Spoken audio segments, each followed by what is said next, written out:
dear beloved, Boss Mike, Cervera.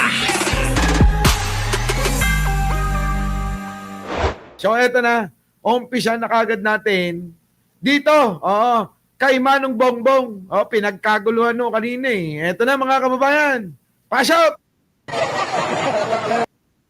So eto na nga, naki-join po si Manong kanina. Kami nandoon kanina, no? Naki-join po kami, pag nabuntis ako, Ninong, kininam. Kininamat! Ulitin ko lang, pwede ba? Huwag nyo nang gayahin to, last ko na to. Kasi sa susunod, tatanggi talaga ako. Ha? Kunin nyo ko, Ninong, ng mga anak nyo. Ha? Pwede ba? Pero kung magkakasing edad lang tayo, huwag nyo na akong kuning Ninong. Ninong ng anak, oo. Ngayon, sasabihin nyo lang, sige, Mike Cervera, hindi ka namin kukuning Ninong. Oo. Magpakimkim ka na lang. Pwede naman ako dun eh. Di ba? Magkano ba gusto mong pakimkim? Huwag mo lang akong kuning Ninong. Sabi naman, hindi naman yun eh.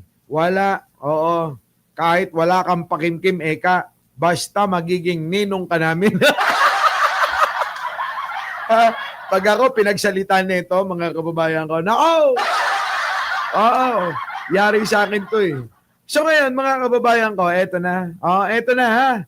Mga kababayan, nako! Sabi ni Liz Banks, Boss Mike, magpalahi, pwede. Yan. Kahit wala nang paalamanan kay Jen Angeles, pwede yan. Huwag na tayo mag-topic, magkwentuhan na lang tayo. Di ba? Eto na ngayon, mga kababayan ko. Kanina nga po, so nakita nyo, no? Yung pong pinirmahan ho yung chaleco. Yung pong chaleco na ho yun, 1968 pa ho yun. Diyan po sa event na yun nangyari. Ano po? Para maraming camera, maraming saksi.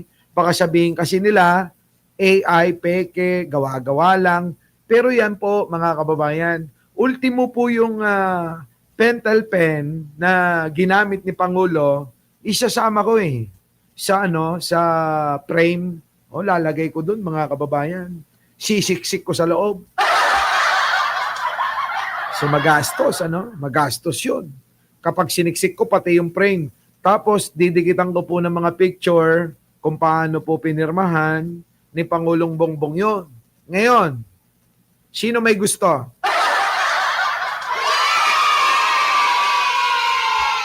Sino may gusto noong pinapirmang kong chaleco na matanda pa sa inyo? Papaprame ko yan, mga kababayan. Kita nyo ha. May picture ni Pangulo, may picture ko. May picture pa ni Bini kasama saksi. Kasi abang pumipirma si Bini, si Pangulong Bongbong, nakaganyan si Bini, saksi. Diba? So ngayon, mga kababayan, may picture ko. May picture ni Manong Bongbong. So paano yun? Diba? Iba yun. 1:1 lang yun. Nag-iisa lang yun sa mundo. Wala nang katulad, wala nang kasama, walang kakambal, walang kaparehas. Nag-iisa lang. Tama, mali? Kaya ang dapat lang na mga laga nun ay yung pong katulad ko na loyalista. Hindi po yung mga panggap lang. Yung papanggap na ipaglalaban ko at guguluhin ko at haharangin ko. Ako ang magiging tagapagtanggol ng mga Marcos, eka. Yung mga ganun, ayoko nung mga salita-salita na ganun. Dahil ang totoong loyalista ginagamit ang isip kasama ang puso. Ano na? Tandaan niyo yan. Ang loyalista kasama ang isip, ginagamit ang isip kasama ang puso. Pero kung yung daldal ka lang ng daldal, muntanga ka lang. Di ba? Yung kakadaldal lang ba? Di ba maraming ganong mga loyalista daw sila? Pero daldal lang ng daldal, hindi naman inuunawa at iniintindi kung ano yung sinasabi niya. Tama, mali. Ha? Tama? Kaya, kung meron man pong magmamana at pagbibigyan ko, ipapaayos ko yun, ipapaprain ko, ha? Mga kababayan ko, ay yung karapat dapat, hindi po yung mga panggap. Yun. Ayos. Mga kababayan, ha? Ayos, ha? Eto na mga kababayan ko. Sabi dito ni Jano. Sabi, Boss Mike, may breaking news po. Na-trace up na ang document sa LTO, ang sasakyan na nasa video ni Shaldico gamit ang sticker sa front ng sasakyan ay may mag-iiyakang di. Grabe naman kayo. Ano ba yung na yan? Ano yung na-trace up na yan, ha? Sasakyang may mag-iiyak. Naku, Diyos ko naman, pinapakaba mo naman eh. So, ito na. Ang kaguluhan po kanina, mga kababayan, ha? Ito na.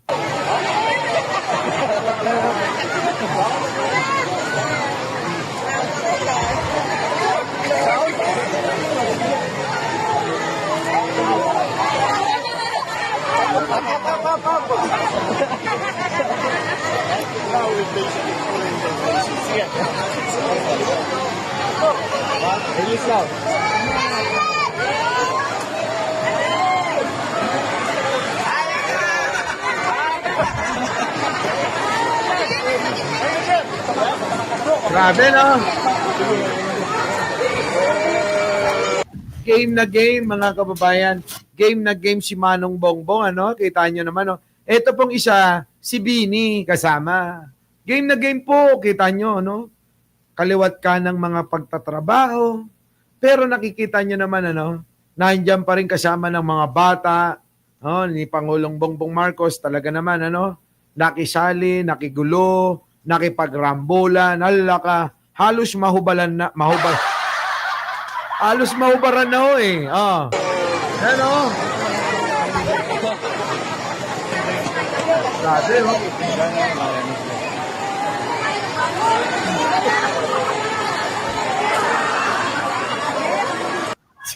Si Bini, di mo alam kung sinasadya niya na no? Na parang pinapahirapan niya si President no? Tingnan niyo parang sige, mahirapan ka dyan, bala ka. Di ba, no? Ang cute, no? Pero parang sinasadya niya, pero cute, ang ganyan, no? Parang nagkukulitan silang dalawa. Eto na.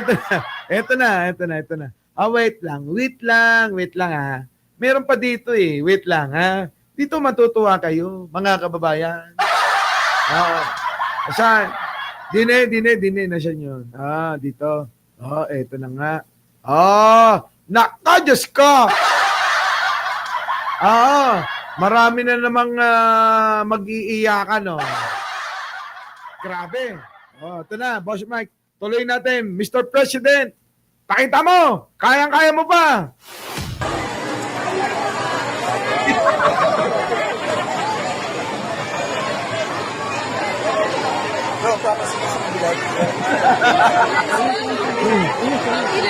Grabe.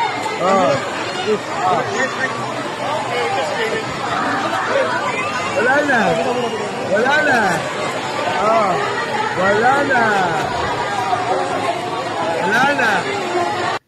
Wala na. Naubos na. Grabe. Ay, nako. Ewan ko ba, mag-iiyakan na naman daw mga DDS dito. Ewan ko. Bahala sila. Eto, mga kababayan po. Eto pa, Papanoorin nyo po ito ha. Panoorin nyo ha. Ito na ha. Tingnan nyo, panoorin nyo ha. Grabe mga kababayan, halos mahubaran si Pangulo. Kanina halos mahubaran si Pangulo dahil po dito. Ayan mga kababayan ko. Ayan Yan Kita nyo, mga kababayan, ayan, nako, pinagkaguluhan na. Nalintikan na, Nako. Kawawa naman,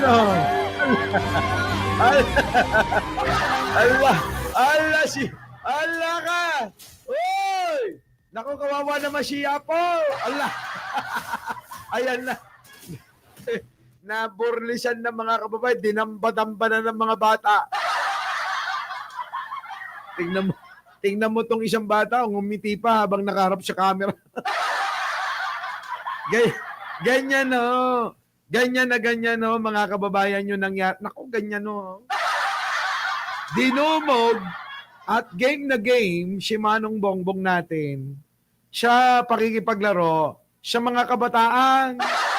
Tindi, Ang tindi. Sasaya ng mga bata Tingnan nyo, Game na game,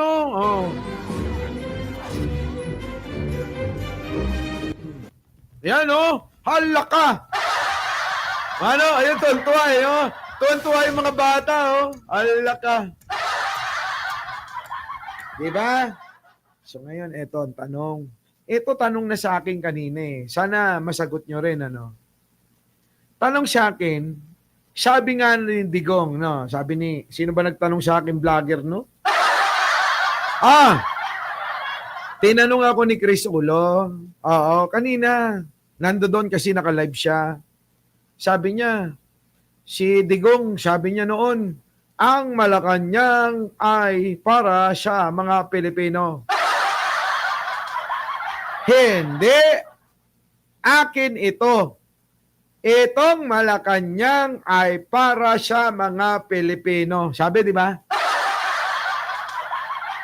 Ang tanong nga, ganito, bakit walang mga ganitong pagkakataon na imbitahin ng sambayanan, mga kabataan, mga bata, diyan po sa mga event na ganyan sa Malacanang? Never po nangyari.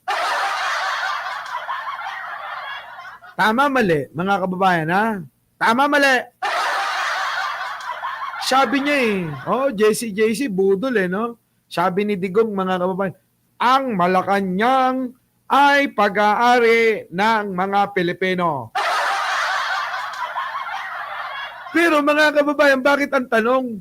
Bakit walang event sa Malacanang na nag-imbita ng maraming kabataan? At ito po, hindi lang po ngayon yan. Maraming mga nangyayari na ganyang event. At ito, sabi ko nga, ang sagot ko sa tanong nung si Chris Ulo, sabi ko, paano na mangyayaring may ganyan? Totoo naman, may nangyari, kaya lang, ang nagiging masaya, hindi mga bata, hindi mga Pilipino, kundi sila lang. Tama? Siguro napanood nyo yung kanina. Ano sabi ko? Meron namang imbitasyon pero sa mga chika-bebe lang. Yung bang mga pupupuin lang nila nung panahon ni Digong? Di ba sabi yan ni Nino Barsaga? Mga babae lang daw yung mga pinapapasok doon. Tapos anong ginagawa? Pinupupo. Binibengbang sa Malacanang. Kaya mga kababayan, malamang maraming tiyanak dyan Kaya wag na kayong magtaka. Kung dati kapre, tikbalang, at mga duwende lang yun nandyan. Ngayon, mga kababayan, tiyanak meron na yan. Bakit? Ay, sorry my son, you are born without mother. Di ba? Mga kababayan ko? So, ngayon, yun ang nangyari. Di ba? Puro mga ikaw talaga, Heidi Pantino, ha? Mga babae lang ang ini-invite nila sa Malacanang. Kaya siguro naisip nung isang gasolito, gumawa ng Made in Malacanang. Yan! Diyos ko, yun naman pala yun! Grabe! Grabe, no? Matindi, no? So ngayon, mga kababayan ko, eto na. Kukumparan nyo naman dyan, mga kababayan, no? Dali, ha? Eto pa. Dagdag pa natin to, Boss Mike. Oo. Oh, bawal mainggit, ha? Eto na, mga kababayan. Oh. Oh, ito na. Tapong ko! Yan ang mga kababayan, oh. Nako! Wait, Boss Mike. Tuwan-tuwa ka dyan, ha? Hayop ka, naiinggit sila. Eto na, mga kababayan ko, oh.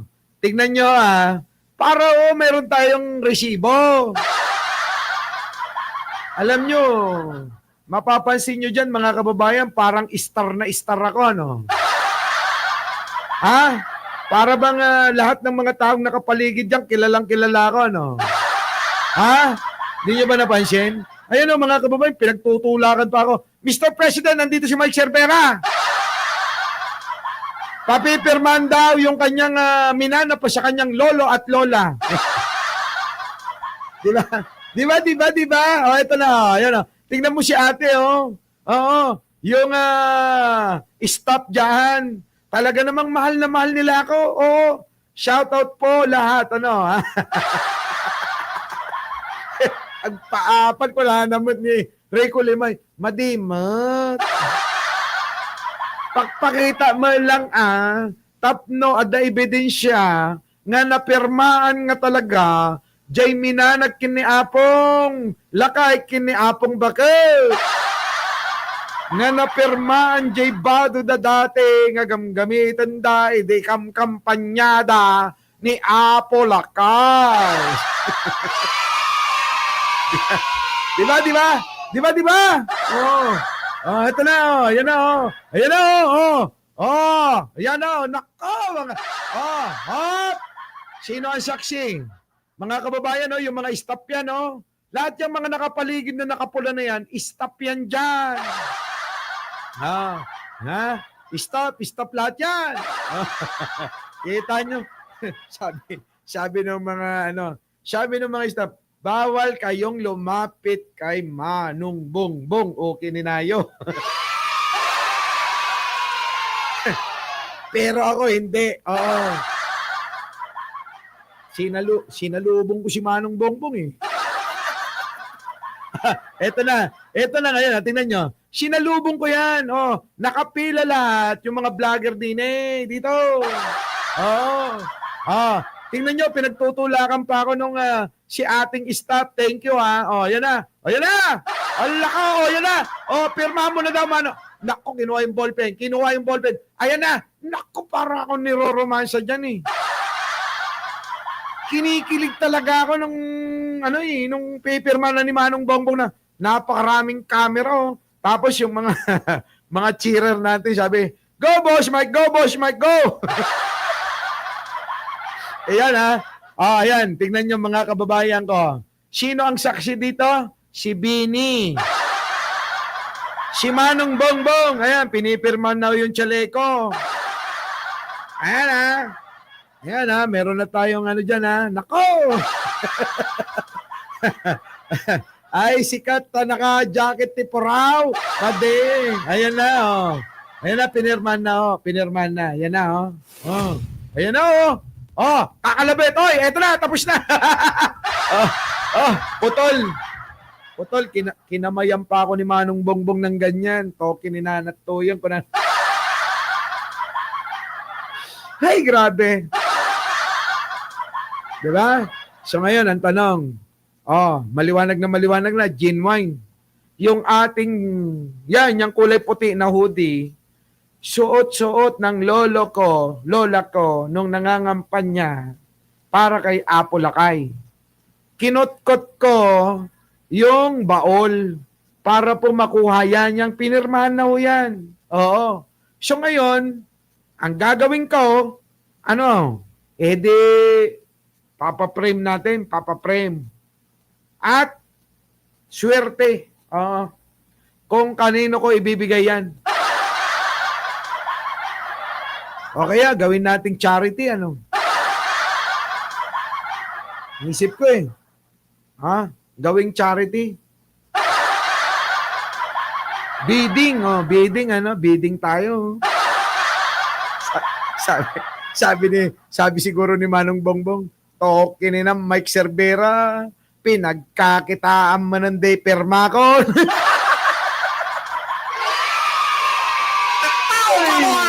Diba? Hindi kaya gano'n gawin ni Manong Bongbong. Sabi sa akin ni Manong Bongbong, pag nagkita kami, tokin na pinagkakitaan man ng day kwarta ko. Pinagkwarta isam man ng day perma ko, tokin na. Diba? Diba no? Yan o. G1. Oo. GI. Oo. Ayos. Diba? So ngayon alam nyo na. Alam nyo na. Panoorin nyo na yan sa maraming kuha ng RTBM, sa mga vloggers, na mga naka-live, sa mga nag-upload. Talaga namang center of attraction tayo dyan. Alam nyo na.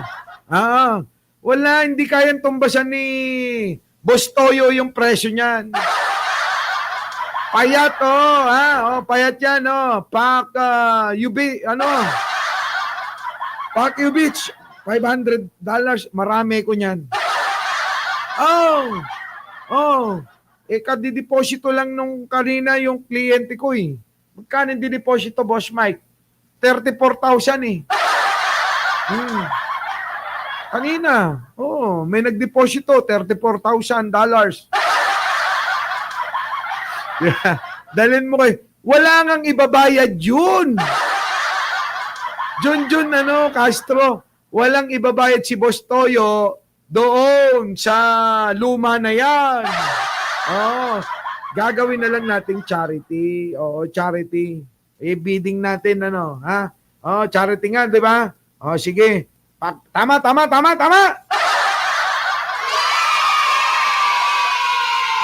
Buti pinaalala ni Pacquiao Beach, pang charity pala natin. Sige. Bidding, mga kababayan, Nako, meron nang kumuha rito. Joseph Machete, 50K. 50K. 50K na. Huwag nang ganyan. Huwag dito. Gawin nating sikreto lang para hindi nila alam. Nako. Tapusin ko muna. Kayo talaga, puro tayo kalokohan. Wala na tayo natapos na topic. So yan. Yan po yung kaganapan nangyari kanina. Doon po sa, sa event. Ayan na. Yan na. Boss Mike.